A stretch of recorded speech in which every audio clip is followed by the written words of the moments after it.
Dia pula ada sejarah hitam dia pula. Si Aloy ni pula dia suka fly dekat asrama perempuan. Aduh, aku macam aku tak tahu tu cerita ni. Aku tak tahu Ni edisi khas tu, pendedahan.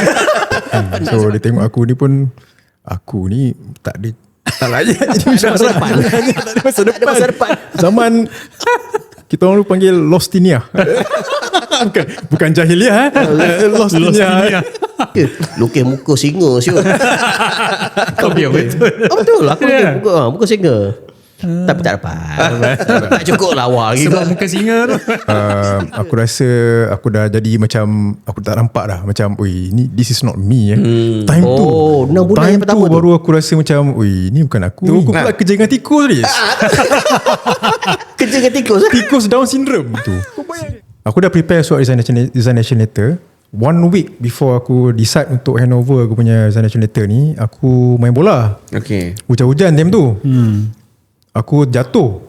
So aku admitted, and then aku didiagnose sebagai mild heart attack. Tu. Masa aku sakit, duduk santai, tersadai kat hospital tu, masa tu lah aku punya turning point lah. Dalam kehidupan aku lah, sepanjang aku hidup dan juga sepanjang career aku sebagai lecturer. Itu detik yang aku kena istikharah. Okay, mungkin ini Allah tunjuk. Ini kau punya pilihan yang kau nak sebenarnya.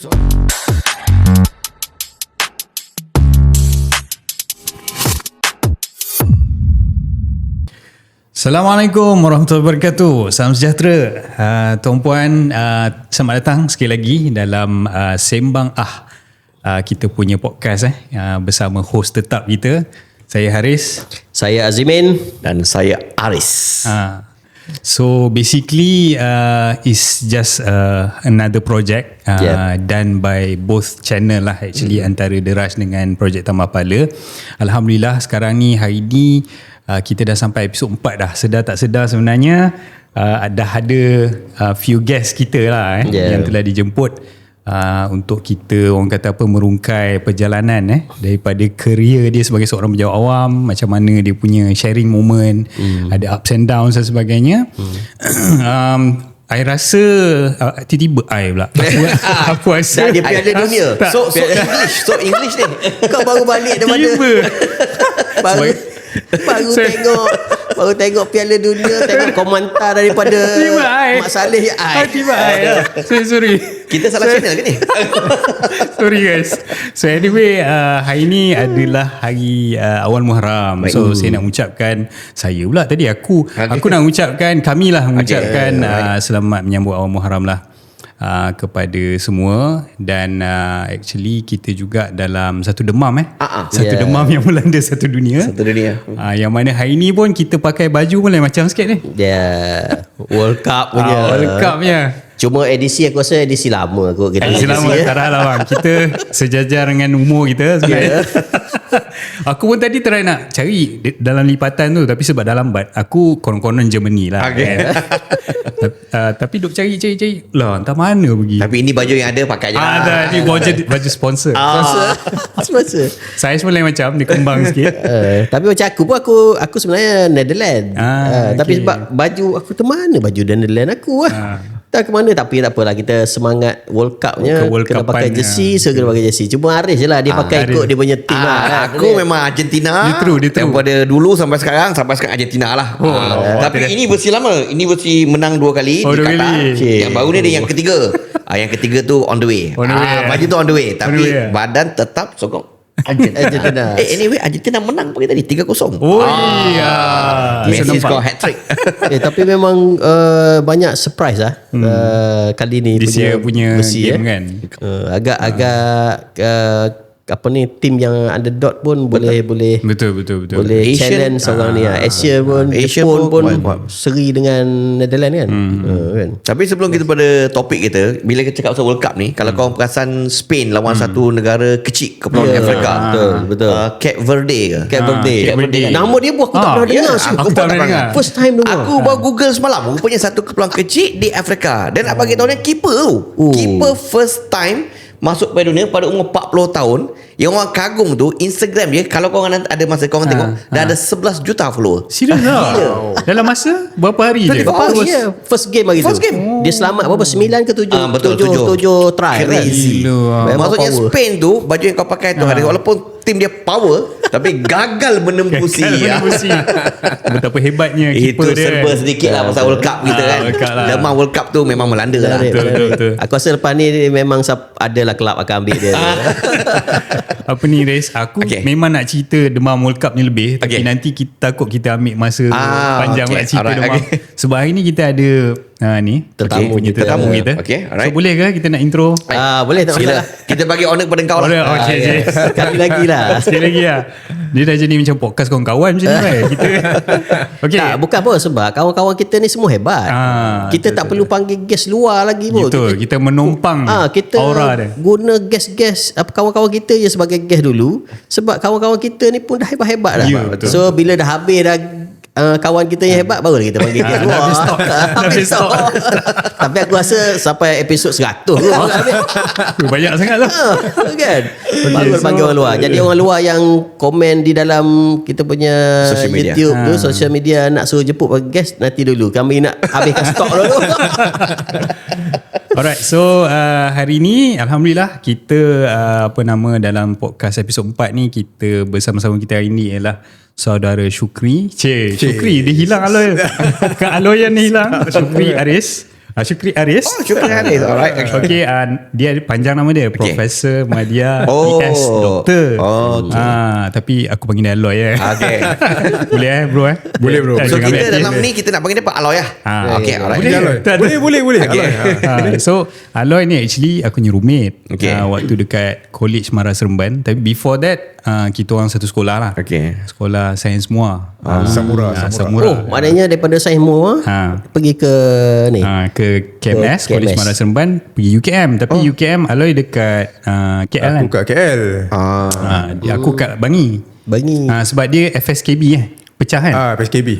So siapa-siapa fakulti selain FSKB, dia orang ada dia punya kampus dia kat KL. Dekat dengan hospital KL tu kan. Hospital UKM tu lah. IJN tu yang seberang sana tu kan. Istana Negara. Lepas tu Istana Negara. Ada pada seni budaya. Pada seni lukis kan. Okay. So macam tu lah sedikit background macam mana aku dengan Aloy ni actually satu sekolah. So tapi podcast ni panggil budak sekolah je. tapi menarik ya, Samura satu sekolah yang lama lah, lama yang dah established dan melahirkan individu-individu yang hebat. Contohnya boleh cerita sikit lah pengalaman kau dengan Aris ke dengan ni yang paling best lah kat Samura. Tak, actually aku dengan dia walaupun kita orang satu sekolah, tapi feel dia lain-lain. Aku budak sains, dia budak kau teknik. Aku sains bro. Oh sains. SBP semua sains lah. Kita ada dua aliran Riz kan. Dua aliran. Satu aliran teknikal. Sorry salah. Satu lagi aliran sains. Tapi sebab Haris ni dia budak kelas pandai sikit. Jangan percaya kan. Kisahnya. So Haris ni budak sains lah. Budak sains yang pandai sikit. Apa dia punya ni. Tapi saya sains juga. Cuma sains kat sekolah kita orang tu dia ada kena ambil subjek account dengan subjek ekonomi. Aku rasa kau ambil account. Dia ambil account, aku ambil ekonomi. Tapi sains ada lah. Ada. Cuma tak ambil bio. Bio sains kena wajib kena ambil bio. Cuma bio ekonomi dengan bio account. Chemistry, fizik nak ambil. Fizik. So additional dia adalah ekonomi account. Macam itu hari Zihan dia kata dia pangkat dia power kan. Dia aggregate chain power 10. Betul. Yang ni lebih lagi kot. Sekarang boleh share berapa? Saya aggregate tak adalah hebat. Mana saya berapa Riz tak ikat. 11 kot. 11 hebat tu. Power. Zihan sebut bawah 10. Dengan bangganya. Kalau Zihan tak dengar, hati-hati. Zihan budak ni MRSM. Okay, menarik. So ada momen tak? Momen yang menarik di Samura? Di Samura sekolah tu apa dia kita sekolah tu dia ada padang besar lah kan. Kalau kita panggil kat sekolah sains kat Johor ni, sekolah depan kubur. Depan tu ada kubur kan. Dan kau dapat nama Aloy tu kat sekolah kan? Aku dapat nama Aloy kat sekolah. Tapi Haris dia ada nickname dia, tapi tak bagi tahu. Kau tak boleh, tak sedap dia nama. Tak sedap kan. Ya, tapi sebelum kau mengimbau balik kisah-kisah lama kan, maksudnya kenapa Aloy? Dia mesti ada sejarah Dia sebalik ke Aloyan tu. Aloy ni dia jenis logam sebenarnya. Dia dah logam kan. Dia adalah sains logam. Tapi sebenarnya dia tak berapa nak sains pun. Sebenarnya nama Aloy tu kalau ikut latar belakang sekolah kita orang. Sebab mungkin zaman-zaman kita dulu kan dia ada seniority sikit lah. Kalau junior masuk, dia akan start markup kau, dia akan bagi nama kau something. Padahal form 4 form 5 kan? Tak ada form 1 form 2 tak ada. Dan senior tu form 5, junior tu form 4. Jadi bila form 5 jadi senior, dia jadi macam ini dah masanya aku nak jadi hero kan, bagi nama kat nickname kat junior aku ni. Jadi time aku tu pula, masa aku datang, dia tengok je muka aku kan. Okay, muka dia macam Aloy lah. Aloy senior tahun 95 tu kan. Lepas tu ada senior junior yang apa time tu lah. So dia kata lah muka dia macam Aloy lah. Pasal dia kenapa diingat? Pasal yang diingat muka senior kita orang yang nama Aloy macam aku juga. Dia pun kena macam seolah-olah macam, bukanlah bully lah, macam bully, acah-acah bully lah. So tu satu dia boleh ingat muka Aloy senior tu macam muka aku. Muka macam muka Jawa tak, nama handsome sangat kan. Muka Jawa mana tak. Tu yang terlekat nama Aloy tu. Bukan aku punya bila dia cerita macam ni, aku kan Aloy tu sebab tengok ni muka logam ni.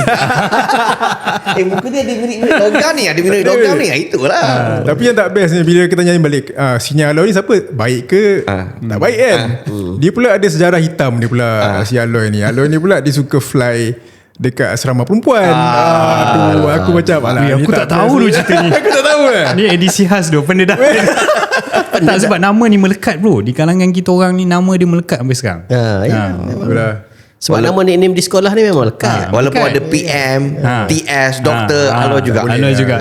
Itu lagi sampel kan. Tapi itu sejarah dia lah. Sejarah di sekolah lekat. Tapi akhirnya sekarang ni siapa kan. Boleh cerita sikit. Siapa di mana kerja apa? Siapa kamu? Siapa kamu? Saya adalah saya lah. Aku adalah manusia biasa. Biasa. Kaki tangan Kementerian Pengajian Tinggi lah. So berkhidmat sebagai pensyarah di universiti. Universiti awam lah. Orang Gomen jugalah ni. Tak boleh cerita universiti mana? Boleh.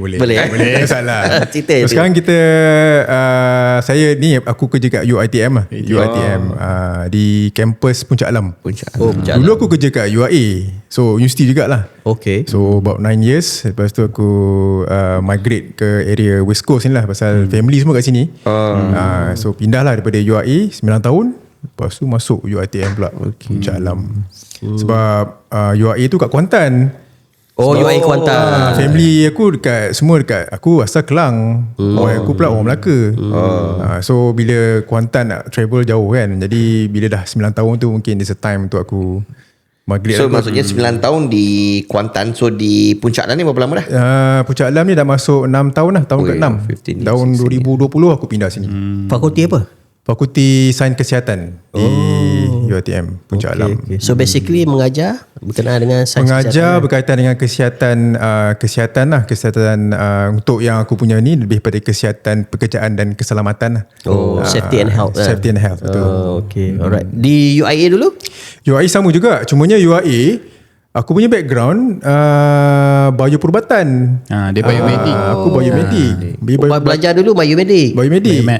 Ajar biomedik lah di. Aku ajar biomedik lah. Tapi sebelum tu aku dah kerja sikit dekat hospital yang aku macam tak apa nak happy sangat. Yalah, aku rasa aku nak kena jumpa orang. Aku banyak jumpa, kena cari kerja yang lebih kurang sama lah. Jadi aku jadi sebagai lecturer. So maksudnya dulu kau mengajar biomedik? Bukan mengajar? Aku kerja dalam bidang biomedik di hospital. So waktu mengajar di UIA tu memang dah bidang safety and health. Dalam safety and health. Lepas tu bila aku UiTM pun aku continue, aku strengthenkan balik lah aku punya bidang perkataan tu lah. Itulah. Tapi just to tell you, waktu aku lawat dia dekat kampus, buku dia tebal-tebal bang. Dia memang bila aku tanya, ni buku apa Loy? dah macam buku doktor kata. Ya, memang buku doktor kan. Betul. Apa yang dia belajar sebenarnya biomed ni adalah sukatan doktor lah sebenarnya. Kan? Dia aku punya course 3 tahun lah. Tahun mungkin junior aku sangat dah 4 tahun. So yang 2 tahun pertama aku banyak belajar teori, budak-budak medik belajar lah. Tapi bagi aku macam heavy juga sebenarnya. Kan? Dia sebenarnya biomedik ni dia bidang, kalau pekerjaan yang sebenar dia kerja apa? Kalau aku dulu, lepas aku grad biomedik bioperubatan, aku kerja sebagai science officer bro. Nama dia pegawai sains di bawah Kementerian Kesihatan Malaysia. Apa kau buat? Kau kerja dekat lab hospital kan ada lab. Okay. Makmal yang ambil sampel darah, sampel urine, sampel kita panggil kalau bahasa Inggeris dia stool. Okay. Stool. So kita check dia punya dia punya sampel lah. Ada kuman ke, ada tak benda yang kita nak check kat situ. So lab ni yang cater semua sampel kat bawah tu. So dia akan buatkan report. So report tu akan tengok oleh pathologist lah. And doktor akan sahkan, lepas tu kita hantar dekat ward untuk doktor tengok balik dia punya result dan sebagainya. So aku kerja tu lah je. Di lab lah. Jawatan dia sebagai pegawai sains. Dia punya Pegawai grade tu sains. C3. C3. So sebab dia ni kan luas kan. Dia ada banyak ni kan field dia kan. So maksudnya kau memang duduk di lab lah dan buat kajian. Dibuat kajian dan juga sampel tu kau analyse tu. Dan ada jugalah dia punya instrumen-instrumen ni kan, kau kena masukkan instrumen darah apa semua. So aku kena troubleshoot the instrumen tu, equipment tu, and then aku kena handle SOP dalam makmal tu. So pegawai sains, bawah pegawai sains dia ada pegawai makmal teknologis pula, MLT. Kalau banyak lah kos-kos sekarang nama dia medical lab technologies. So orang yang bawah ni yang handle operation makmal tu. So aku macam coordinate lah makmal tu. Tapi memang asalnya lepas belajar itu memang kau nak jadi biomedik officer ataupun pegawai sains ni ke, ataupun memang itulah Habib, aku sejarah aku kau nak jadi apa sebenarnya? Aku pun tak tahu lah zaman. Sebab tu dari tadi kau ni siapa sebenarnya? Sebab kau nak jadi rockstar. Aku ingat kau nak jadi rockstar. Sebab bila tengok biomedik, lepas tu bertukar. Sebab kita kadang-kadang kita nak tahu bila orang tu dia tak maintain dengan pekerjaan dia, kemungkinan besar semasa dia belajar ataupun kecil dulu dia ada cita-cita lain. Betul. Sehinggalah dia mencari satu benda yang memang betul-betul kena dengan diri dia. Itu kita kena nak tahu. Sebab kadang-kadang bila orang ni bekerja di pejabat, aku tak kena lah dengan pejabat kan. So dia nak cari benda yang sepatutnya dia minat dan kena dengan jiwa, kena dengan jiwa dia. So kita tarik balik ke belakang, sebenarnya cita-cita apa dulu? Zaman sekolah tu, macam aku kalau mungkin Haris kenal aku kot kan. So dia tengok aku ni pun, aku ni tak ada tak layak jadi masa depan. Tak ada masa depan. Zaman kita orang dulu panggil Lostinia. bukan jahiliah Lostinia. Kita lost kan, tak tahu ada tuju. Yalah, zaman kita bukan orang senang kan. Maksudnya mak ayah kita boleh fama kita untuk belajar mana yang kita nak kan. Mungkin mesti kita nak isi borang nak masuk universiti tu, kita letaklah kos. Aku sebenarnya, tahu Haris ingat ke tak, aku sebenarnya aku punya first choice aku interior design. Jauh. First choice Haris. Gila tu. Interior designer. Aku Masa nak belajar universiti tu? Masa universiti dulu? Masa nak apply universiti tu kan. So kita orang, aku dengan Haris masuk yang College Mara Seremban yang Haris cakap tu, matrikulasi. Jadi bila matrikulasi memang kita boleh daripada sains tu kau boleh pergi ambil engineering ke, ambil apa kan. So aku punya biomedik ni, aku punya choice aku yang kedua. Dapat aku dapat biomedik. Arkitek tak dapat? Arkitek tak dapat babe. Arkitek dia kena hantar lukisan. Kau hantar tak? Aku tak hantar. Dia salah satu requirement dia kena hantar satu lukisan yang berkala dan juga yang hitam putih. Arkitek. Sebab aku dulu aku apply arkitek juga. Second choice aku civil engineering. Itu dapat. Aku hantar lukis muka singa siul. Kau biar betul. Betul. Aku lukis muka singa. Tapi tak dapat. Tak cukup lawa lagi. Sebab muka singa tu. Sebab muka singa. Kalau lukis kancil ke Ahmad, mungkin dia consider garang sangat dia ni. Oh, tu cerita dia. So dapat biomedik. Mungkin sebab aku punya, kan aku cakap tadi, bila aku ambil sains, aku ambil ekonomi, aku tak ambil yang teknikal yang ada lukisan-lukisan tu. Mungkin sebab tu aku tak layak aku rasa lah. Tapi jauh betul lah pilihan pertama. Jauh, bang. Kau arkitek, lepas tu kau masuk biomedik. Jauh.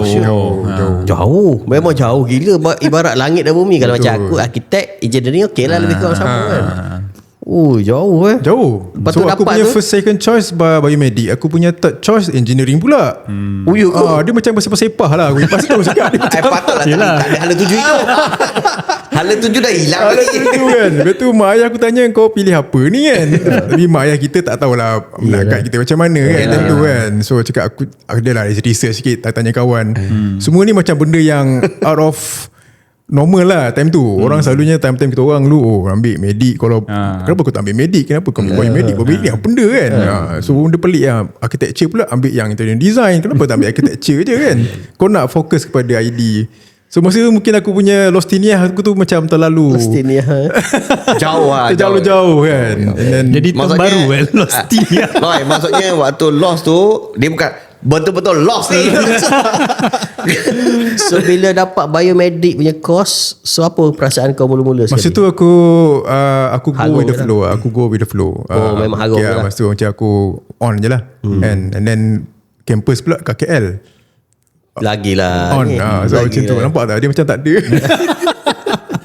Tak ada. Artinya tak ada siapa influence kau kan waktu tu. Tak ada. Masa tu mak ayah aku dia cakap aku simple je. Kalau Allah dah bagi itu kau punya pilihan kau. So kita mungkin tu rezeki kau kat situ. Tapi So, survive. Biomedik dan bila aku belajar aku enjoy kat benda tu.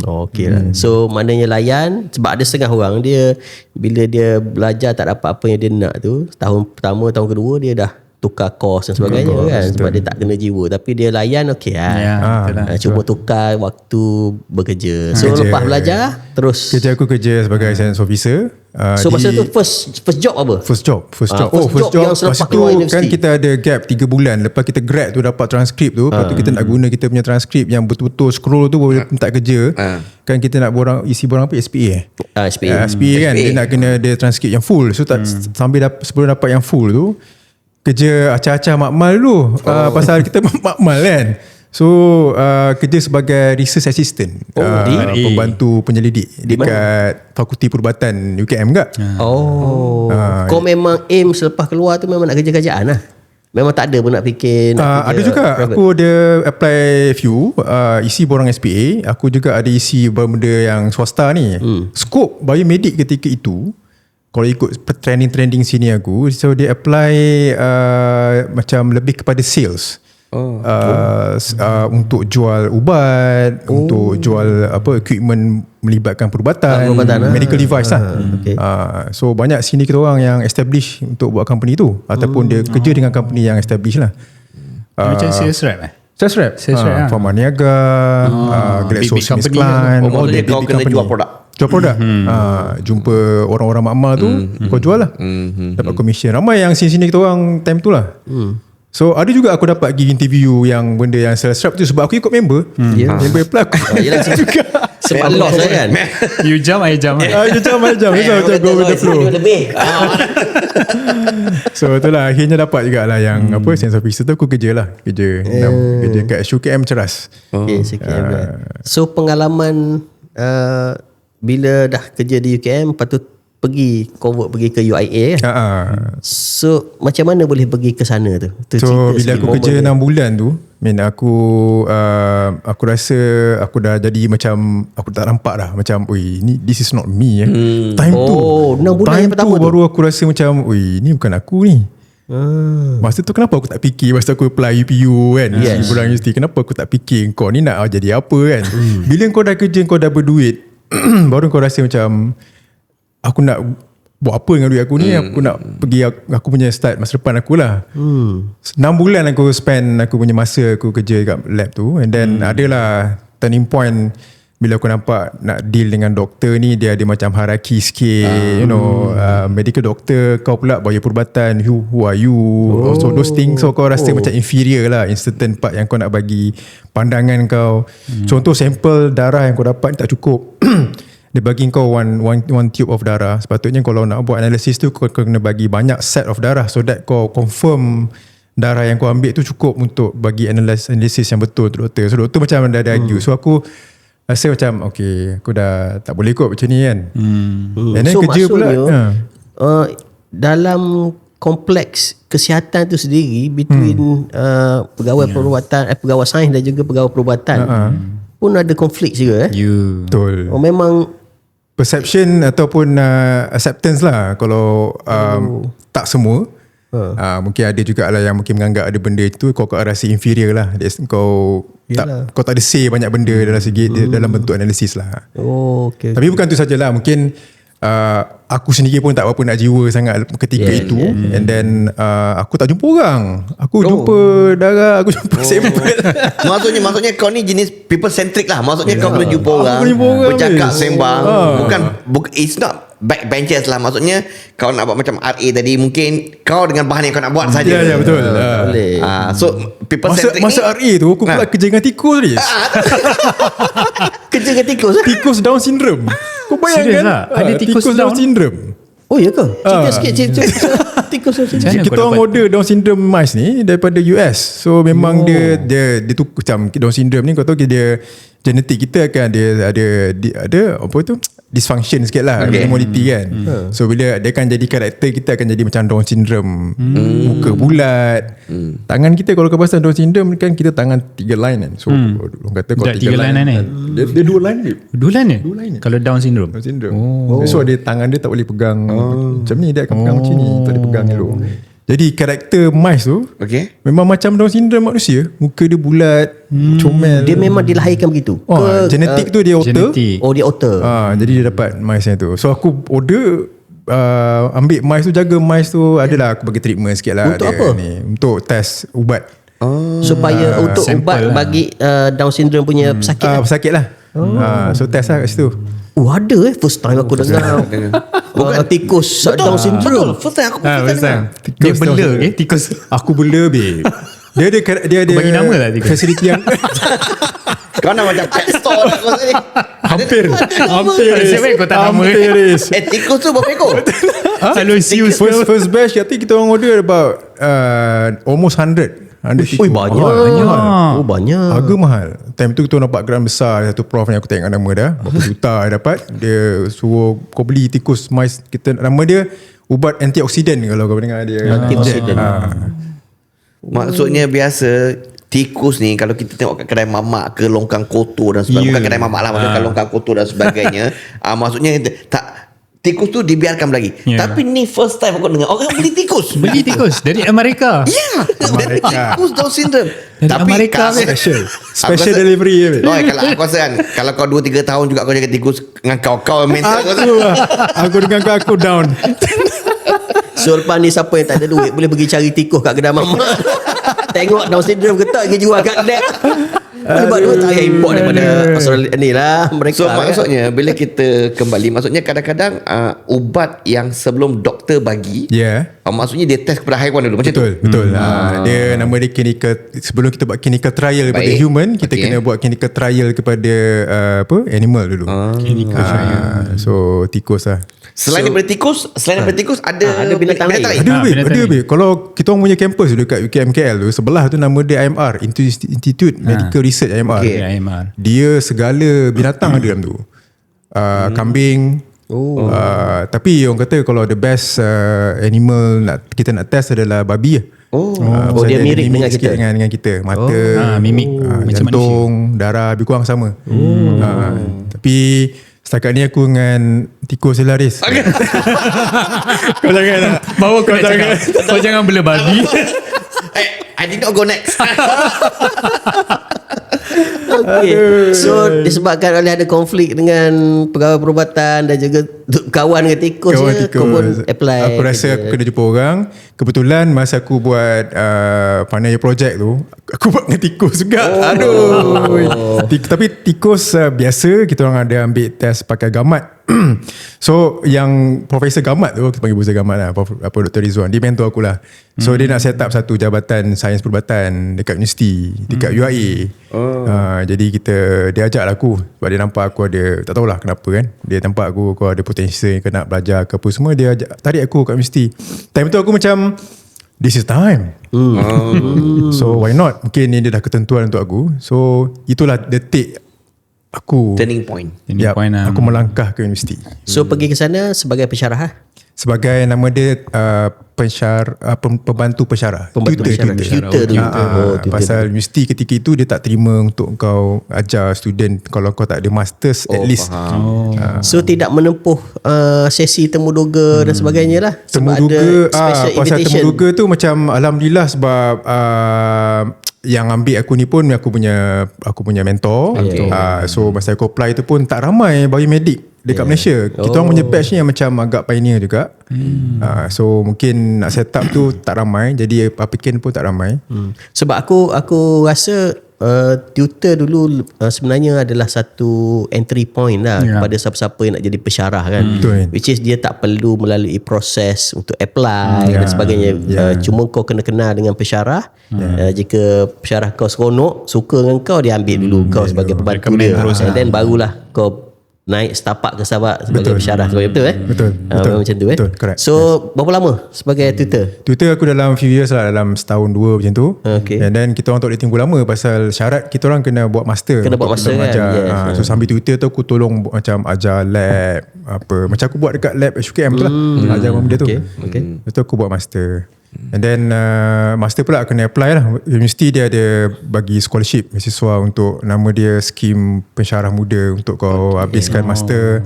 And after that kau kena sambung untuk PhD pula. So dia ada skim tu. Skim tu dia ikat dengan universiti. Ikat dengan universiti. So dia ada lah, dia punya clause dia. Kalau kau buat master 2 tahun plus 1. Maksudnya kalau master score 2 tahun plus 1 3 tahun kan. Jadi 3 tahun kau kena bonding dengan universiti. Yang ni kita kena perincikan sikit lah, sebab bukan apa, sebab ramai daripada kalangan mungkin adik-adik yang baru nak kerja kan, dia tengah belajar, dia berminat jadi pensyarah. So kena tahu dulu entry point dia apa, kat mana.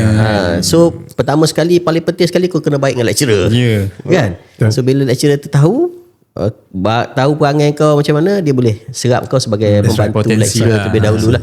Paling basic aku rasa RA kot, research assistant lah kan, yang paling mudah lah, sebab yang tu lecturer rasa dia boleh lantik saja bila dia ada grant, dia boleh lantik kan. Lepas tu barulah dia naik setapak pergi ke tutor dan rasa semua universiti sama kot maknanya kena tutor, lepas tu kena sambung master. Kalau tak ada master pun, kalau ada master kena pergi PhD lah kan. PhD. Maksudnya jalan career dia ni dia boleh meluas lagi kan. Artinya bukan dia lock satu ni je. Macam tadi kau cakap ada boleh sales rep kan. Kalau nak pergi swasta punya ni boleh kan. Tapi kepada penonton yang sedang menonton Sembah ni, so maksudnya apa yang cuba disampaikan ni, RA ni boleh jadikan sebagai satu platform. Maksudnya kalau contohnya kalau di universiti ada opening untuk RA ni mungkin jadi satu stepping stone. Yes, betul. Maksudnya bila jadi satu stepping stone, bila kau dah deal ataupun dengan supervisor, dengan siapa yang ambil kau tu, so itu dia boleh tengok lah where from there can go next. That's right. Betul. So, kebanyakannya memang macam tu, dia punya track dia lah. Dan biasanya kau kena ngam dengan lecturer kau kan. Kau kena ngam lah. Aku ada pengalaman waktu aku kat UKM dulu, aku tak ngam bro. Bila aku buat master, so aku disuruh buat pula dia punya, alamak ini research tak tahu whether or not boleh cerita tidak, tapi dia lebih kurang macam tu lah. Adalah satu ni dia kata you buat ni. Habis bila aku nak buat aku punya research ni kan, nak buat dia punya je kan. Last kali aku pun stop masters lah. Maksudnya tadi masters dan juga PhD dengan UiTM. Is that right? Bukan. No, aku kena keluar daripada universiti tu untuk aku belajar. So masa tu dia encourage kita pergilah keluar buat master di luar. Ketika itu dia boleh buat luar negara ataupun dalam negara. So dapat beasiswa daripada kerajaan lah. Biasa kerajaan. Buat kat mana belajar? Di Masters tu aku buat coursework, masters coursework setahun setengah mixed mode di UKM. Bidang environmental health and safety. Memang SHO terus lah, dah masuk safety and health lah. PhD aku fokus kepada occupational health lah, kesihatan pekerjaan. So sekarang daripada PhD itulah yang menjadikan pensyarah dalam bidang sekarang. PhD pula aku masa tu aku tak dibenarkan buat di dalam negara, aku kena buat luar negara pula. Sebab kau kena pilih satu. Kau nak mana dalam negara, kau negara. Masa tu aku baru kahwin. Honeymoon terus lah. Mana boleh kalau kahwin. So tak, maksudnya bina aku dia kerja.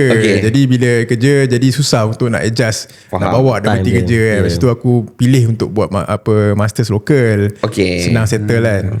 And then wife aku bini aku pula ada kerja dekat Dublin ketika itu. And then just nice untuk aku buat overseas lah. And then baru PhD aku apply kat UK. Aku belajar dekat London. So PhD di London berapa tahun Loy? 2 tahun? 3 tahun setengah. 3 tahun lama. 3 tahun setengah. So ni orang UK boleh cakap. Itulah. So just to add up dengan bidang kau tadi kau sebut kau KKP kan? KKP. So selain KKP kau ada juga background IAQ, Indoor Air Quality, betul. Environment. Indoor Air Quality. Tu dia punya ni lah. Itu qualification yang kau dapat daripada mana? Akreditasi daripada badan-badan. Kalau PhD dia tak ada mana-mana accreditation lah. Cumanya aku tap di satu center bawah WHO di UK. So the key players sedunia memang dia duduk kat center tu. Jadi aku duduk belajar berkaitan dengan indoor air quality kat center tu lah. Ni waktu PhD tu lah. Masa PhD betul lah. Untuk makluman kau, aku ada certification IELTS sebagai safety officer. First kerja aku dulu masa aku lepas grad, aku jadi safety officer. I see.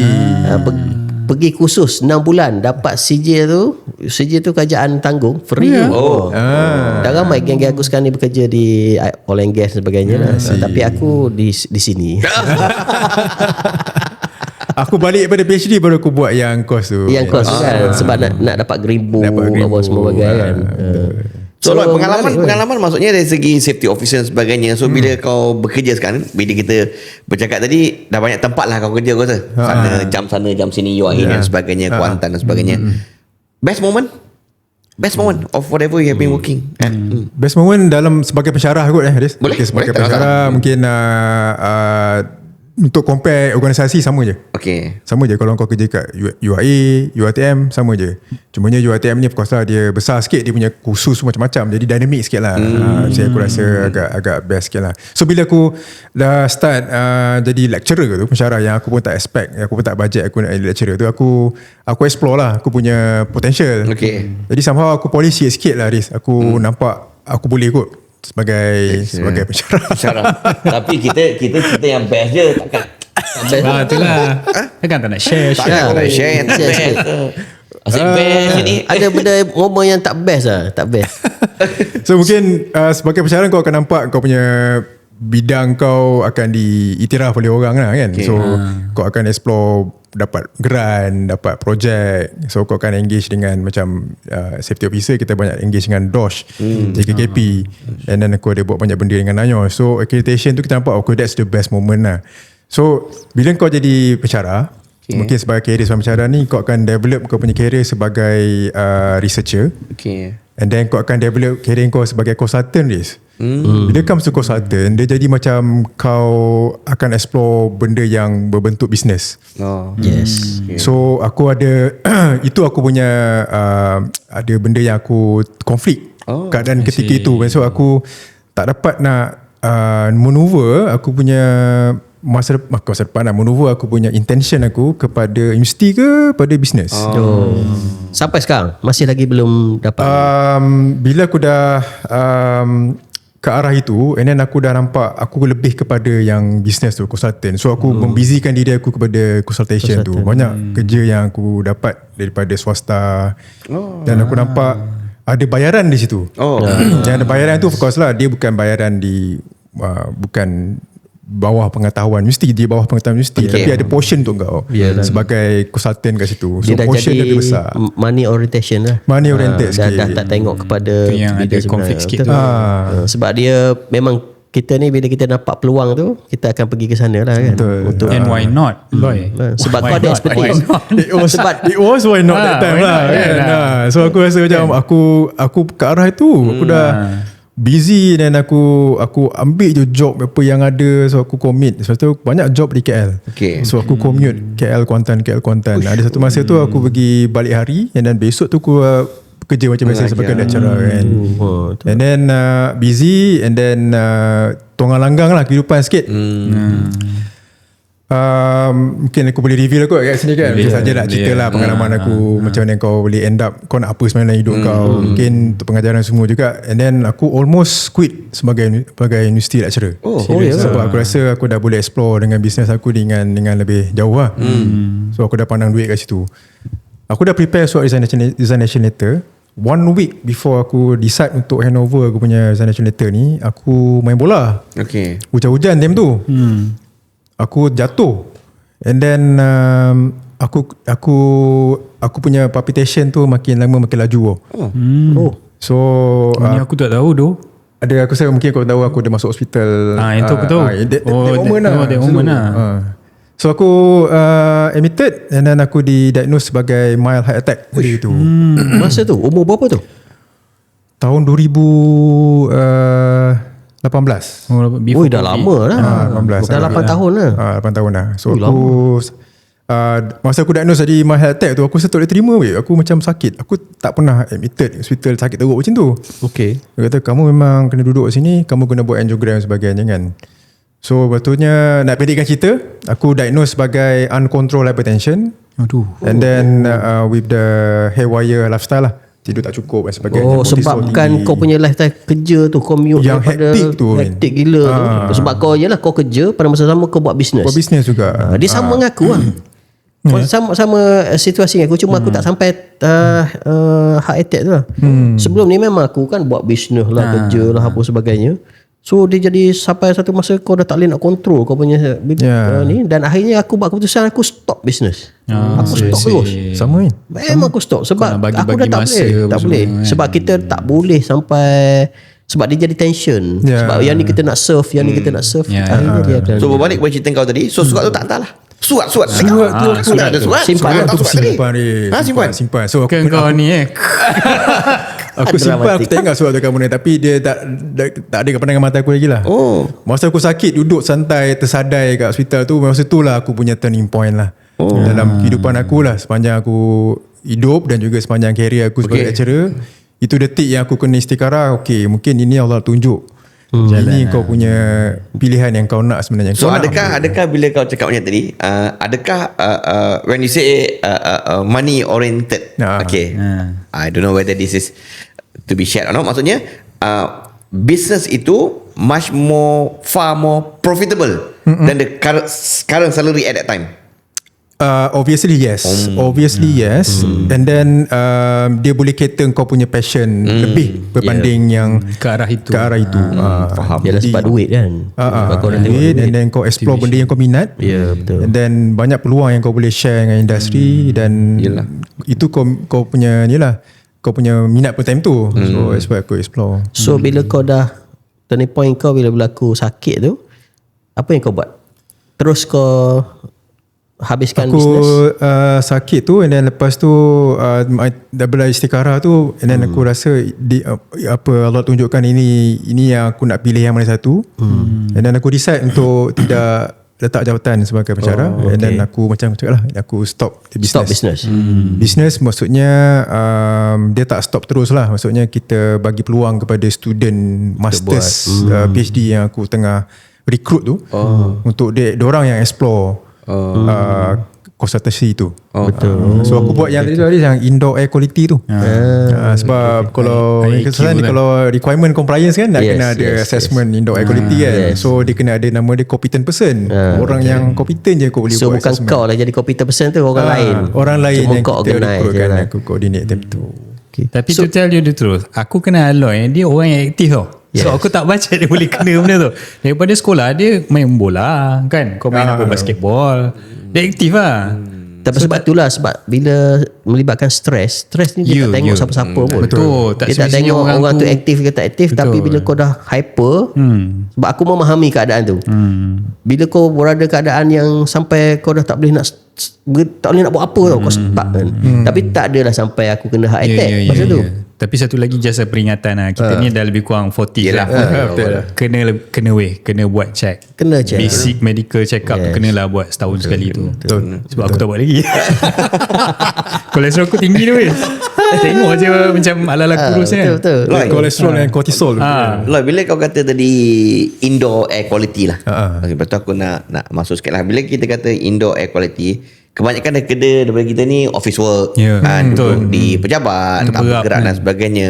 So bila kata indoor air quality, adakah macam aircon ke kipas ke, dia main peranan ke dalam kehidupan kesihatan? Betul lah. Dia antara breathing memang kalau kita belajar indoor air quality ataupun ambil kompetensi dengan NIOSH dan sebagainya, memang benda-benda tu kita kena belajar. Sebab aku bidang biomedik kan. Kau kena belajar aircon punya angin. Lepas tu kalau ada setengah aircon, kalau bangunan dia nama dia mechanical centralized aircon kan. Yang ada chiller, ada plant dan sebagainya yang kau kena tahu. A bit of technical lah. So ramai yang ambil tu banyaknya engineer. Jadi kita kena belajar benda tu. So aku kena ada sikit ilmu tu sikit sebab berkaitan dengan aircon nak pasang macam mana, berapa unit nak kena pasang, and then ventilation calculation tu kena belajar. Yelah, bukan aku tanya tu sebab setengah tempat kadang-kadang kau pergi sejuk sangat. Tapi just to share, kadang-kadang benda ni dia ada kait mengait dengan asma kan. Sebab aku as a asma person, waktu kita kerja kat satu jabatan tu, satu masa dahulu, ada satu hari yang hening, aku kena attack bro. Pada satu hari yang hening, pada satu pagi hening, aku kena attack. Asal berat ni. Aku pergi kerja, lepas tu aku rasa macam ni lah, sesak nafas. Lepas tu bukan aku seorang, rupanya ramai dekat satu jabatan tu dia kena asma. Dan orang tu adalah orang yang kerja dah berapa tahun dekat situ, 5 tahun. Sebab dia ada ni kan. Adalah seorang akak tu, aku tak boleh reveal nama dia. Sebab sejuk. Ya bro. Sebab asma ni trigger factor dia macam-macam. Tapi antara dia benda tu lah, sejuk, terperap dekat kapet. Sebenarnya boleh tak kau share based on kau punya experience, salah anggap masyarakat Malaysia ataupun benda yang yalah pemilik bangunan ni buat benda yang salah, tapi dia normkan dia, kan? Ada tak benda-benda gitu? Ada juga. Dia sebab kalau setengah bangunan ni kita akan assign satu entity lah ataupun unit lah, macam unit pengurusan bangunan contohnya, facility manager yang akan riaskan semua tu lah, dan dia lah yang akan bertanggungjawab untuk uruskan yalah ventilation dan sebagainya, blower, whatever semua tu. So patutnya dia kena maintain lah benda tu. Tapi bila kita akan ada efek macam tu lah, macam asma tadi cakap kan, so dia akan salahkan lah orang tu. Sepatutnya memang orang akan ada perspektif, oh benda ni biasalah asma, kau mungkin kau dah dari kecil kan. Sebenarnya memang datang punca daripada udara dalam bangunan. Nama dia kalau kat sini nama dia kualiti udara dalaman, indoor air quality. Sebabnya selain daripada sejuk tadi Riz, daripada kapet ni lah, macam kapet kan dia ada abu kan. Kalau musim hujan, kita akan perasan kita punya dinding ni macam ada bintik-bintik hitam, kulat. So kulat itu sebenarnya boleh menyebabkan asma tu, trigger asma tu lebih tinggi daripada keadaan yang biasa. Pasal kulat ni dia macam rasa ke spora kan. Spora tu dia boleh masuk ke kita punya salur pernafasan lah. Kadang kat kulit ni katal macam tu lah. Yelah untuk maintain bangunan di Malaysia ni sebenarnya kita sebenarnya bidang facility management ni sebenarnya masih baru kat Malaysia. Betul lah. So kita bina bangunan dan kita tak sediakan. Kita tak sediakan that kind of job scope untuk maintain the bangunan tu. Kalau di Putrajaya tak apalah, tak masalah. Tapi bangunan-bangunan lain dia pandang sepi lah. Tak ada ni. Tapi sebenarnya itu melibatkan kesihatan. Sebab kita bekerja 8 hingga 5 kan. Kau duduk situ, so kau memang akan ada efek tu. Sebab ada setengah bangunan tu dia kapet ni sampai 20 tahun tak tukar. Betul. Kan? Hari-hari aku pijak dengan kasut. Rabuk. Rabuk.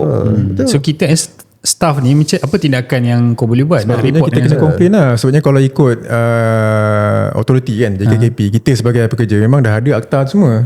Kita patutnya boleh komplain kau mengalami nama dia sick building syndrome. Kau akan dapat sakit ketika berada dalam bangunan tu. Sick apa? Sick building syndrome dia. Dia bawah health hazard kan? Hazard. Boleh ni boleh komplain lah. So komplain dan lepas tu pengurusan bangunan tu kena buat sesuatu lah. Sebab setiap bangunan ataupun syarikat ni dia ada jawatankuasa kesihatan, jawatan kesihatan dan kerjaan tu. Yang tu boleh lapor di situ. Di situ lah. So dia akan bertanggungjawab untuk salurkan, nak buat assessment ke, nak betulkan ke, semua tu. Maksudnya kalau tak kisahlah kalau kau bangunan kerajaan ke, bangunan swasta ke, dia FM, Facilities Management kan. Dia pukul rata memang itulah dia punya undang-undang dia. Asalkan kau bekerja dan kau ada organisasi dan kau ada hak untuk pastikan kau selamat dan sihat dalam bangunan macam tu. Dia kadang-kadang salah satu lagi elemen bawah environment ni adalah thermal comfort kan. Thermal comfort, betul. Thermal comfort pun satu. Panas sejuk bangunan tu. Itu pun diukur di bawah. Betul, sebab dia kan kalau macam misalnya pada hari tadi ada asma kan. Ada orang kadang dia tak boleh kerja fokus sangat kan. Mata jadi kering, kulit gatal. Productivity pun menurun. So semua tu faktor yang boleh effect lah. Betul. Bukan sebab aku tanya tadi pasal tu, sebab aku pernah baca, I think it was a newspaper 3-4 years ago. Aku pun lupa lah sama dia kerajaan atau swasta, sebab dia sejuk sangat. Bila sejuk sangat tu dia jatuh sakit. Kan dia bukan masalah kapet ke, ni bukan masalah suhu. Dia suhu dia minimum patutnya tau. Suhu dia sepatutnya berapa? Dia suhu dia 24. kita perlu 26. 26. Alamak. 24 hingga 26 lah dia punya range tu. 24 hingga 26 tu range yang optimum. Kalau dari segi energi dan juga untuk kesihatan untuk orang yang duduk dalam bangunan tu. So kalau bawah daripada 24, 23, 21 sebenarnya dah tak follow the requirement sebenarnya. Dan juga relative humidity terpanggil dia, macam kelembapan. Dia tak boleh sejuk sangat dan lembap tu tak boleh nak lembap sangat. Takut nanti dia berkuap. So case 3-4 years ago apabila aircon tu kau dia jatuh sakit, patut dia saman. Sebab so menang. Tak ingat lah, tak ingat menang kalah tak pasti, tapi tak follow up lah. Tapi what I'm trying to say is adalah case-case mungkin terpencil tapi ada. Sebab dia yelah bila kau yelah macam aku sendiri pun duduk di pejabat sejuk. Boleh tak sejukkan lagi aircon ni? Pakai kot. Ya betul. Pakai kot sama kat rumah. Kita kan seronok tidur ke. Full blast 16 darjah Celsius. Lepas tu pakai blanket lagi. Pakai baju sejuk lagi. Seronok macam tu kan. Damin, just to add up dengan point kau, aku rasa dekat office dia ada dua jenis. Yang jenis kutub utara ni dia pakai 2-3 lapis. Rupa-rupanya budak-budak server tu, budak-budak yang IT mesin kan dia kena lagi rendah suhu kan. Orang memang kena macam kutub utara lah. So maksudnya ada macam-macam suhu lah dekat office kan. Kau kena setting ikut kau punya purpose of your space tu lah. Kalau server memang suhu dia macam tu. Jadi kau nak kena bekerja, kau kena selubung lah. Jadi kau tengok budak-budak IT semua stylo bro. Dia dengan collar tolak atas. Hoodie macam rap kan. Dah rasa macam Eskimo. Stylo dengan hoodie. Kau jadi tak bawa ski. Sejuk kan. Tapi kan ada tak momen yang paling epic bila kau kerja sebagai pegawai safety and health ni? Paling yang kau tak boleh lupa? Kisah seram. Kisah seram. Tak biar kisah seram. Benda yang paling sepanjang kerja kan, benda yang kau tak boleh lupa inilah aku punya signature, aku akan ingat sampai mati. Ada boleh cerita ke tak? Tak tahu macam mana, tak ada benda nak cerita kot. Tapi tak adalah dia signature yang orang aku boleh ingat sama mati, tak adalah sangat. Mungkin lebih pada bila kau dapat simple recognition daripada top authority tu, kau rasa macam seronok lah, punya semangat. Sebab bila aku buat R&D, buat research dan consultancy ni, aku dah melihat lebih skop yang lebih luas lah. Maksudnya daripada sains kepada polisi. Dia convert. Maksudnya convert. Aku tak nak dah macam lebih pada buku. Macam cukup lah aku nak publish. Aku rasa macam Q1, Q2 semua, it's all about put in the library. So aku nak benda tu nampak how the books translate into people can benefit daripada tu. Jadi aku kena bentukkan sebagai polisi yang sesuai. So antara momen yang aku rasa mungkin mungkin Alhamdulillah lah, ini jalan yang Allah tunjuk dan rezeki aku ke arah itu. Kebetulan tahun ini kalau ILO, International Labour Organization, tema dia adalah panggil psychosocial. Psychosocial atau mental health lah. Mental social.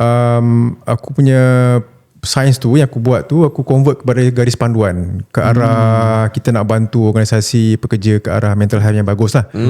So bila kita buat guideline tu kita buat 2024 kita launch. And then ketika itu orang tak nampak lagi kegunaan garis panduan ini. Tapi bila masalah mental health dah makin naik semua so tu. how serious mental health di Malaysia sekarang? Di Malaysia je dulu. Okay, Min, aku bagi kau the real numbers.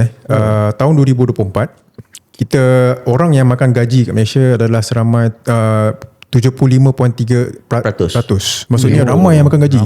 Ramai yang kira kerja dengan majikan lah. Ni bukan gomen je kan, artinya Campur.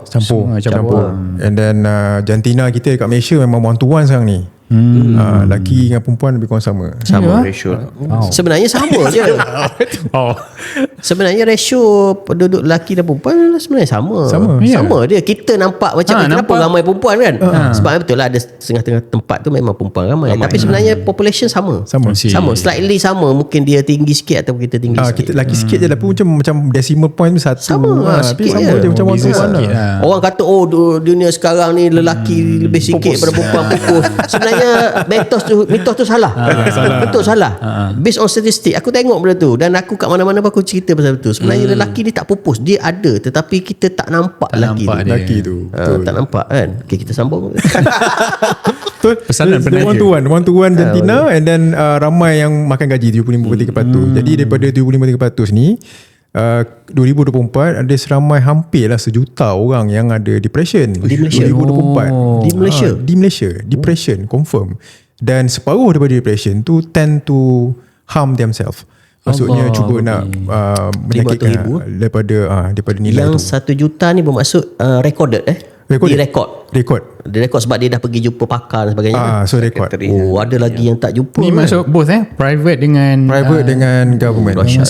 So dia capture daripada KKM lah. Maksudnya comorbidity report negara, kesihatan negara. So 2024. So kata untuk private dan government lah 1 juta, separuhnya memang tend to harm themselves. So dia punya jumlah tu akan meningkat ataupun dia masih lagi trend tu dia meningkat lah. Memang of course meningkat daripada tahun 2020.